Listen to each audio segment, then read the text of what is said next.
Chapter 7 Going Once, Going Twice. I was at school the next day, minding my own business in Miss Banks' class. Turn to page 23 in your math books, said Miss Banks. Ah, do we have to do math? But that's when the weirdest thing in the history of the world happened. An announcement came over the loudspeaker. Well, that's not the weird part. We get announcements over the loudspeaker all the time. The weird part was what happened next. Miss Banks, please send AJ to the office. Oh, everybody owed. AJ is in trouble. I got out of my seat and walked 1,100,000 miles to the office, and you'll never believe who was standing there. I'm not going to tell you. Okay, I'll tell you. It was Professor Armpit. Outlaw, he said quickly, I need you to come with me. But it's the middle of a school day, I said. You can go to school anytime, he told me. This is a once-in-a-lifetime opportunity. Don't worry, I got permission from your parents.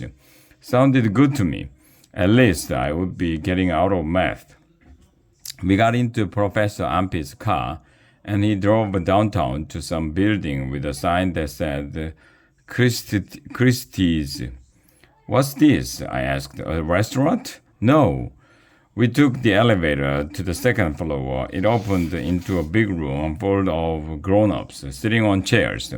There must have been 100 of them, and they were all holding paddles in their hands. What's with the paddles? I asked Professor Ampit. Is this a ping-pong tournament? No, it's an auction.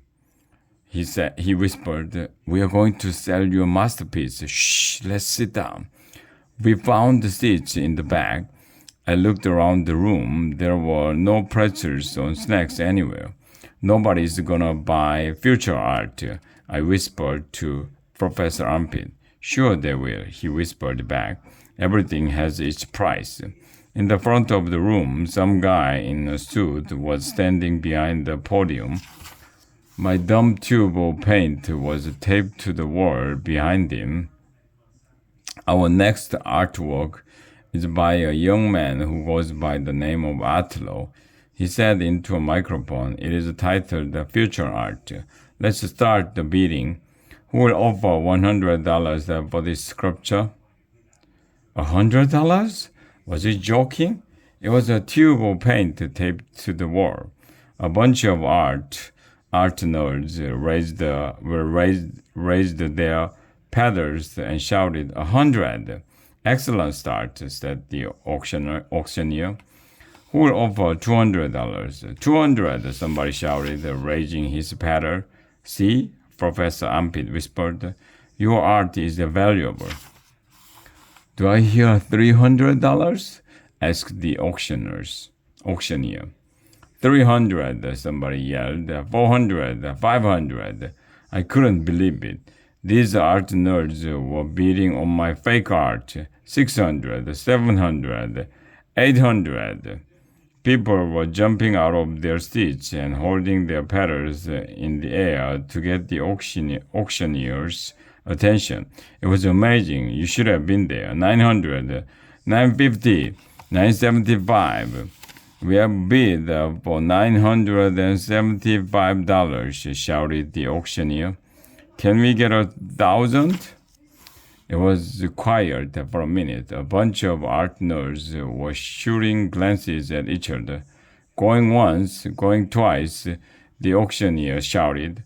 A lady in a blue dress stood up and yelled, I bid $1,000. Gasp! Everybody gasped. Sold, shouted the auctioneer. To the lady in the blue dress for $1,000. What? $1,000? That's almost $1 million. Everybody clapped. Professor Ampi said that we should get out of there before anybody recognized me. This is just the beginning, Outlaw, he said excitedly as we left the building. That woman got a great deal. Very soon your art will be worth thousands of dollars, maybe millions. Bajillions? I asked asterisk. I'm not sure if bajillion is a real amount of money. Maybe. Professor Ampi said, cool, I was going to be a Bazillionaire.